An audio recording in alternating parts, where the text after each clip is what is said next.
I'm Madhavi Rajan. Been in the tech industry for 20 years, and I'm also an angel investor. I work in the cloud and the AI technology industry, been like building products in the semiconductor space for a long time. You guys all see the stock market going like crazy up, Micron up like 10%. Been living that world for a long time. Afternoon, everyone. My name is Mark Ancipink, and I am the managing partner of Cailan Ventures. We're a venture studio dedicated to helping Vietnamese founders based here in North America. My wife is a refugee from the fall of Saigon. I've been in this ecosystem since the dot-com days. It's brought me from New York. I've worked in various different roles, but quite often with founders in one way or another. So I am very familiar with the ups and downs and all the ways you can try to raise capital. Look forward to the conversation.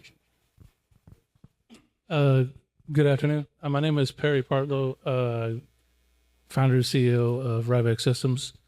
LMFT by day, it's kind of my Batman job, weekends and nights.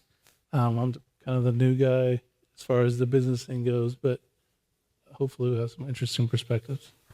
This panel is called the Early Days Critical Funding Considerations. So I'd like to ask all of our panelists,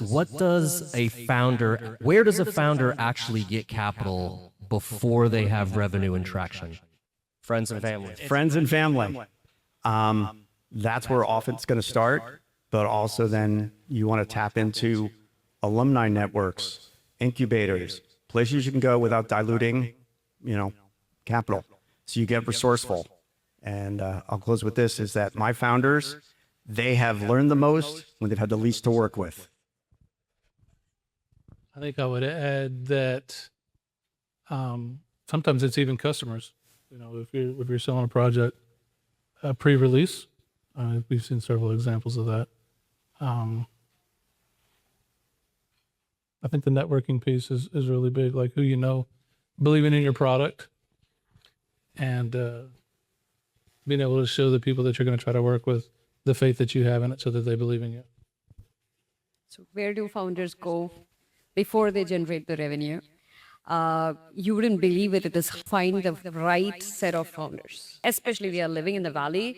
There's a ton of funds available, and but it's so hard to find the people who know what they are building and why they are building. People get consumed by the technology or the problem that they see in front of them, but they miss out on why somebody invest. So they need to ask that question more. And once they do that, they'll be able to find the right set of customers, incubators, and there are a lot of tech companies, Amazon, NVIDIA, you name it. Every single one is trying to form these incubators to find the founders who really are going to build something that solves a problem. One of probably the most valuable thing that I bring to founders or anyone I work with is a network. I've been here for 25 plus years and blessed to know a lot of really smart people, much smarter than me, make much bigger decisions, control much bigger paychecks. Before one of my founders goes down this rabbit hole and has it all figured out, when we can, whether it's directly or through my network, we say, let's get you to talk to a couple of people who are your potential customers. Sit down, let's talk to them, sign an NDA, but find out if what you think is the solution is what they want to buy. Because quite often they'll get the feedback of, if you do this and you do that, that I will buy. So you save time and you save money by finding out what the customer really wants. And that's where network and working with folks like ourselves up here is really invaluable. What's something that you see founders doing that you believe is a mistake? Married to their technology. And so they believe in the tech and they get, I think because I come from the tech background, I see those type of founders a lot, right? Like most often that founders are the technologists and they believe in the technology rather than believing somebody would pay for the technology that they are building. That's the key question that they need to answer to themselves or have another person in their founding team who understands the business. Right? I often see them making that mistake, and when somebody points it out, they are not agile and adaptable and coachable. So they have to have that open mindset to get that success that they are claiming for. I can think of a bunch of examples, but I think right off the top of my head, I think it's the actual product. Like, I think a lot of us, we come up with really cool ideas. And we think, oh, this would be really great. I'm going to make this. And we do it. And then we try to find a customer for it. And then we find out that they might also think it's pretty cool, but they're not really willing to pay for it. So then, you've done all this work. You don't have, a customer base. So I think, kind of like reflecting back what I said earlier, it's like maybe actually going out and talking to people to figure out, I have this idea. Would you be willing to pay for it? Would be a good guide before you put all that work in. I would say take your friends and family's money, but do not give them roles in the company. And when you take their money, cocktail napkins are not a binding contract. You want to get something set up. And a serious note is, I've had founders and I feel horrible because they bring to me, I've got this person who's 14% of my cap table. They were a lawyer. Somebody introduced me. It was their fraternity brother. They now have 14% of my company. They do nothing to help me, but they call me every week and say, when am I getting paid out? I spend a lot of time helping Denise to work through this because that guy's not helpful. So get professional people to do the roles, fractional roles, but friends and family, yeah, they can work in the booth when you're doing the chili saute. I'll be right there with them. But when it comes to setting up your finances and governance, get folks who are experienced, because down the road when you're more successful, we have to go back and clean up all that mess. And that saves time and money, but it makes you more vulnerable when it comes to the big payout. It has to be addressed at some point. It doesn't go away. Have you guys noticed any big changes in pitching investors now that AI is here? Everyone starts with AI in their, the name of the company or anything that they're solving. Like I said, everyone solves the problem that they see in front of them. And oftentimes, these are like tiny, small things that will not scale. So there's a lot of excitement in the world right now. Like, okay, I'm going to put like AI in and I can bring in an idea because AI is going to automate this, but people don't understand my industry segment. I'm going to come up with a startup idea and then I'm going to do it.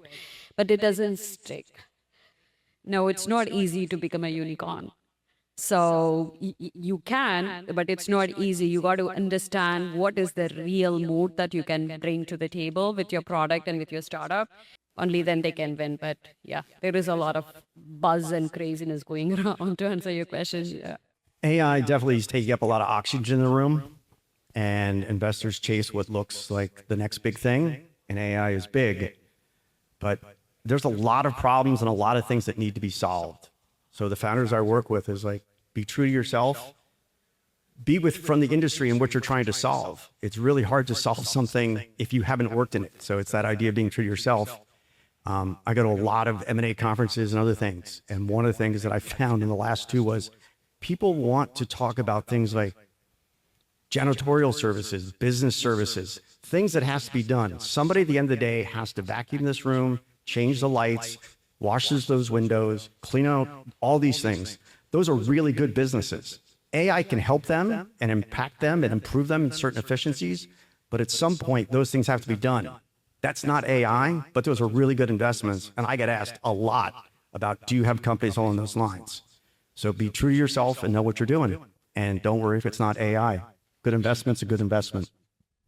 I don't know. I was just going to say as well that, there's definitely a plethora of new AI businesses. Some probably shouldn't be there. Some have some really great ideas, but I think that there is a lot more work that needs to be done. I think it's very hard for people that they've latched onto this newer technology and their scope's not big enough when they go into the project. So it's like, oh, I can make this little app that can do this, when they're not looking at the full picture, like, of what it could actually do. And I think that's kind of where I'm at with it. When you guys are evaluating entrepreneurs to work with, what attributes are you looking for? So the entrepreneurs that I am looking to invest, I like to know what their background is, what their passion is.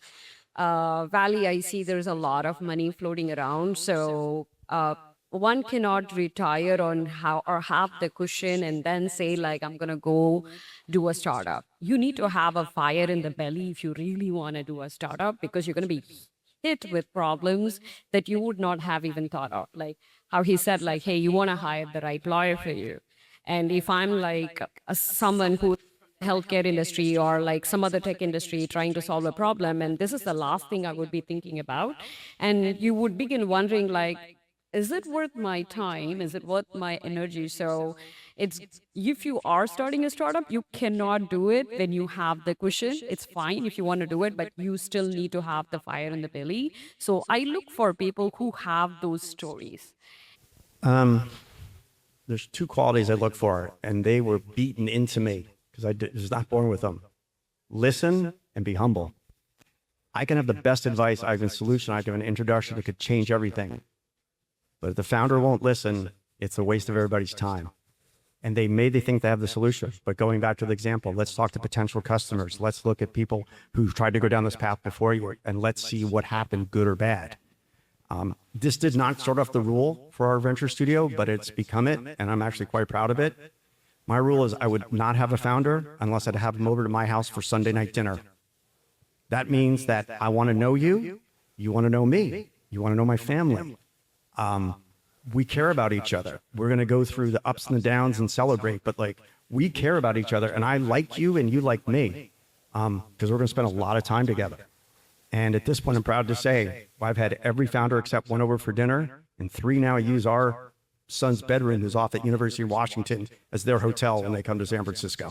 So always got to save money.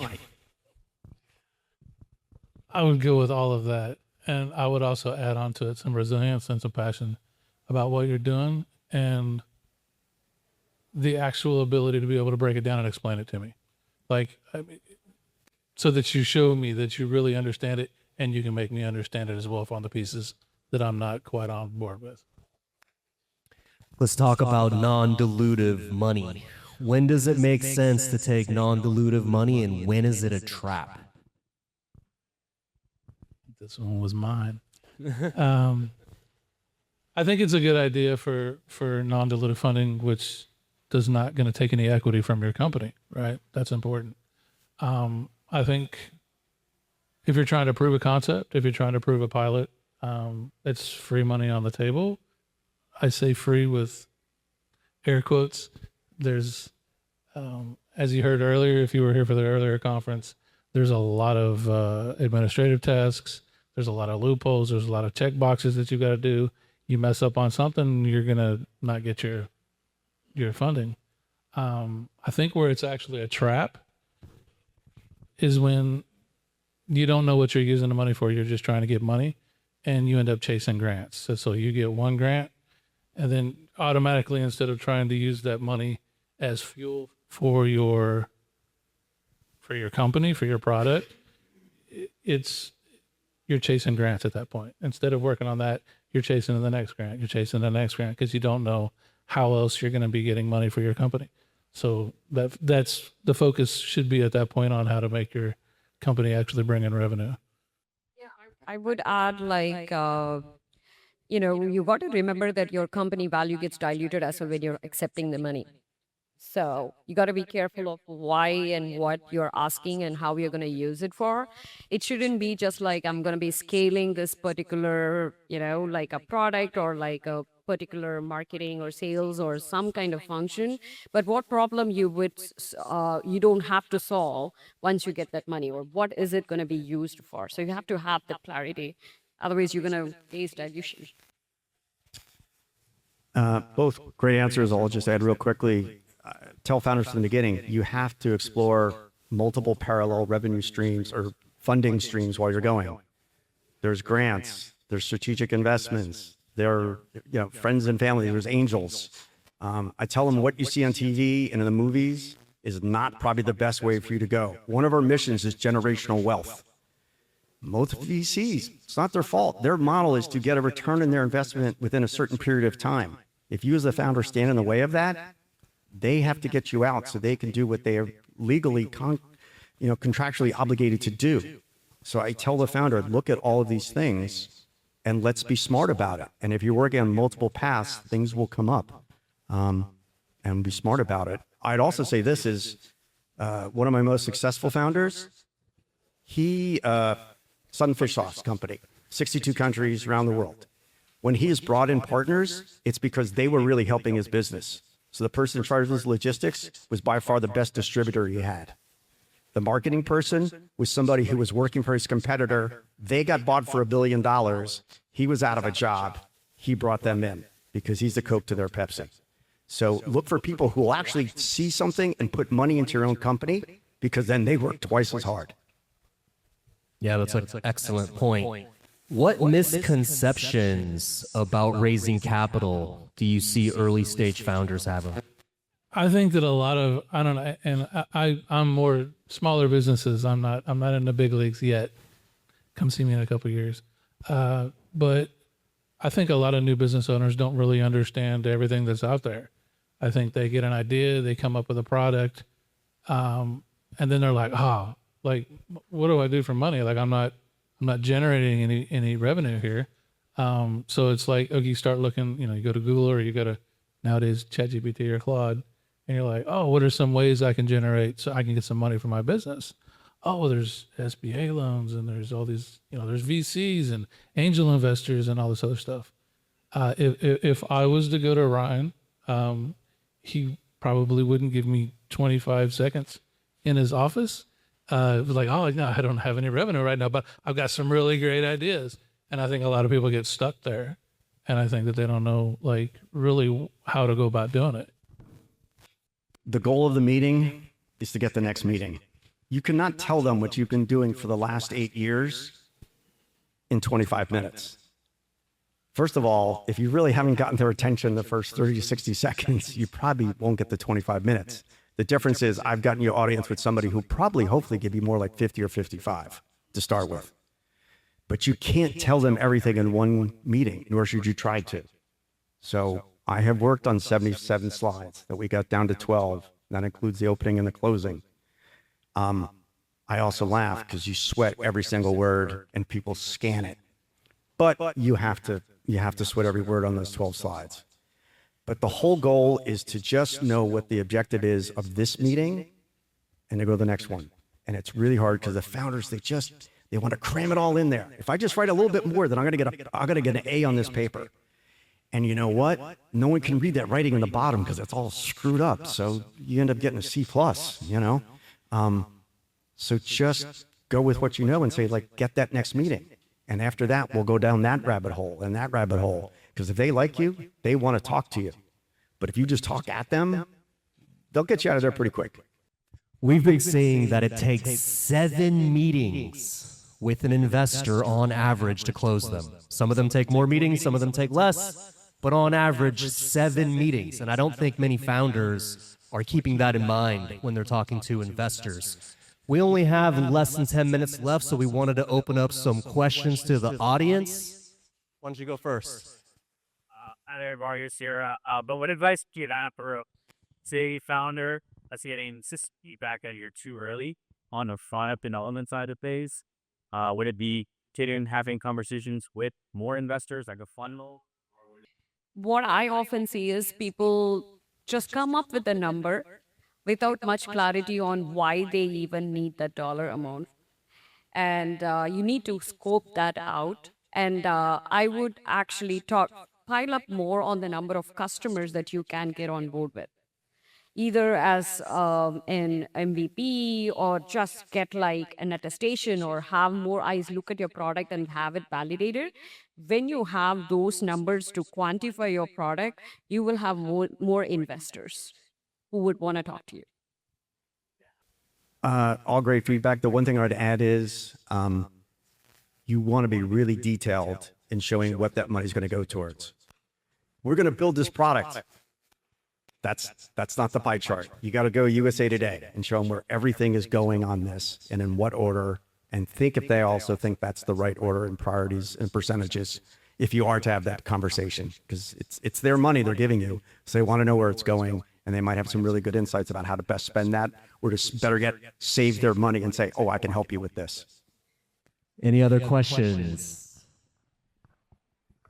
Yeah, this one's from Mark. What are some of the most important wraparound services in your studio model? Between my wife and I and our network, it's like whatever needs to be done. It's helping them to prioritize. That's a big thing. It's like, we want to do all this. You know, I watched The Social Network 5 times. I know how to do this. So it's getting back to like, what is it we need to do? And like I said, I have worked trade shows, breaking down booths, wearing an apron, happy to do it. I come from a sales background, so I'm really good on coaching them of, you have to learn how to tell your story in 60 seconds or less. But it's what do you need at this time, having a good game plan, sticking with that timeline, but also not being a slave to it, because you're going to have to adjust, but at least having a game plan to start with. What attributes is a potential investor looking for in a founder or a startup? Or what attributes are you looking for? I'll take it because this is my plant question. And I talked about it earlier. You want to be teachable. You want to listen. You want to be humble. You want to look to be collaborative. And there's just the part it's like height. You can't coach grit, determination. And some people have it. I have a founder, God bless her. She still does all of her shipping from her garage. At this point, she has 2 teenage daughters who now can help her. But when she started, they were in elementary school. So due to labor laws, they could not help with shipping. Now they have part-time jobs. That's what Wynn does. She just gets it done because she figured out how much she can save doing the shipping herself. That's what I look for. Yeah, a lot of people think it's the idea, but it's really the tenacity of the founder. I mean, it's very key to pivot when you figure out that the product is not sticking or there is no market for it. So it's really, really important to figure out, like Steve Jobs said, right? Like, it's not about the number of yeses you say in a day, it's the number of no's that you say in a day as well. So it's the same thing for the founders too. Yes, you have the fire in the belly, the right attitude, being coachable and all of that, and you come up with an idea, but with all the innovation that is happening, you got to be able to pivot and be okay with letting go and make that happen for yourself.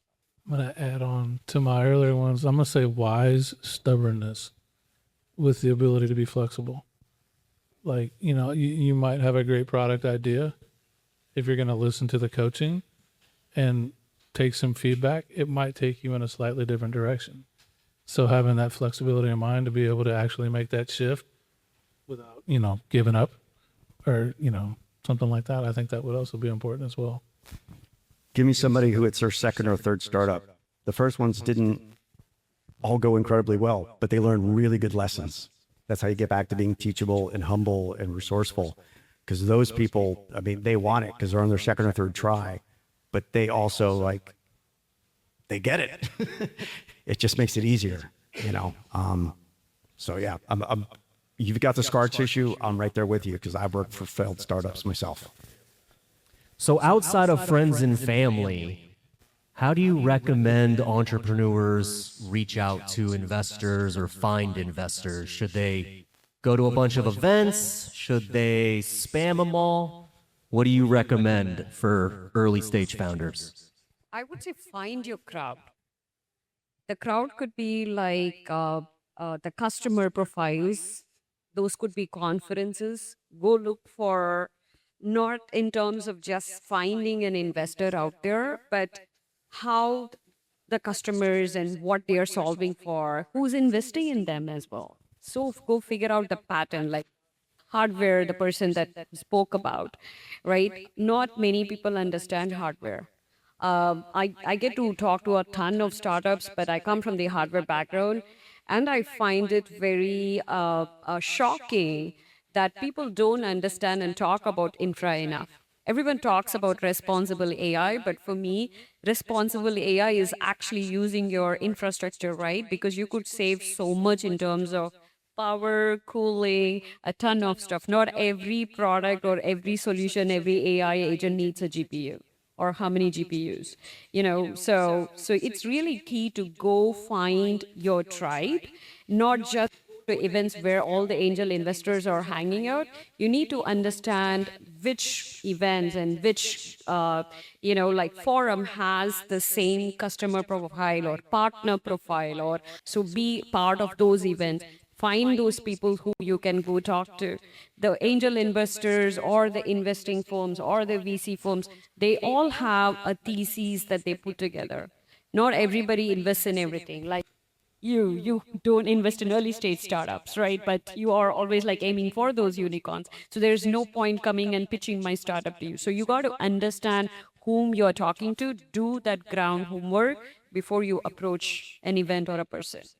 Warm introductions are key. I mean, you have to network. So it starts with you have to go out and talk to people and assert yourself. You come to these events. I tell my founders, and often they've done it, but then I encourage them once they're with me, go to pitch competitions. It's not the one that gets the huge cardboard check. You can't actually cash the big oversized check. But the ones that are second and third, they often get, hey, I like you. This is good. You need live batting practice. So if you do a pitch competition and the mic goes out, fine. That's not the meeting you've been waiting 6 months to have. When you get to that meeting and you've been waiting 6 months for, you've gone through all the bad ones. It's kind of like dating, you know? I haven't kissed frogs, but I'm sure women feel differently about me, but it's one of those things. I'm blessed. I met my wife, but I didn't meet her when I was 12 years old.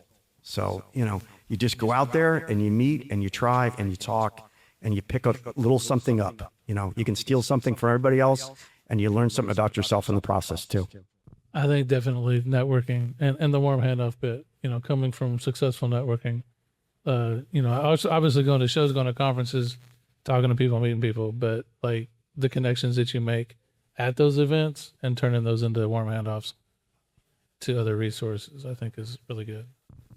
I always tell founders they should meet the event organizer. Let the event organizer know exactly what they're building and who they want to meet. The event organizer tends to know everybody at the event. That's how you actually implement these networking strategies. Do you guys have any other tips on how to network? I've been doing this a long time, and I still have to psych myself up. You just got to throw yourself, or I should say, I have to throw myself at the deep end of the pool. Some days it's easier than others, but you just got to go out and do it. Almost go and find the person who doesn't look like they want to be there either. Start with them. The recluse might be a billionaire. Who knows? Yeah, I mean, so true. I'm an extrovert, but my energy level is, I have a quota somehow. In an event, I can only talk so much. I love talking. I love meeting with people, but then trust me, introvert or extrovert, there is only so much capacity a person has, right? So I measure my success based on getting just even one single person from whom I can have a conversation later. If I can possibly I do my homework on who the attendees are, and then I make a short list of 4 or 5 people that I have to absolutely meet, and just make even a 30-second impression with them, so I could go ask for a coffee later. Right? The actual conversation happens when you have that one-on-one later. So you're not going to strike anything in that particular moment in that particular event. So it's not all about dollars. It's not all about opportunities. It's not all about a specific ROI. You need to have the goal as in this would be a good partnership. It can amount to something in future. You might have created an impression with them, and they might be able to introduce to 10 other people later in future as well. Right? So don't always go in for okay, if I'm going to talk to this person, I'm going to be raising that $10 million I've been waiting for. No, it never works that way.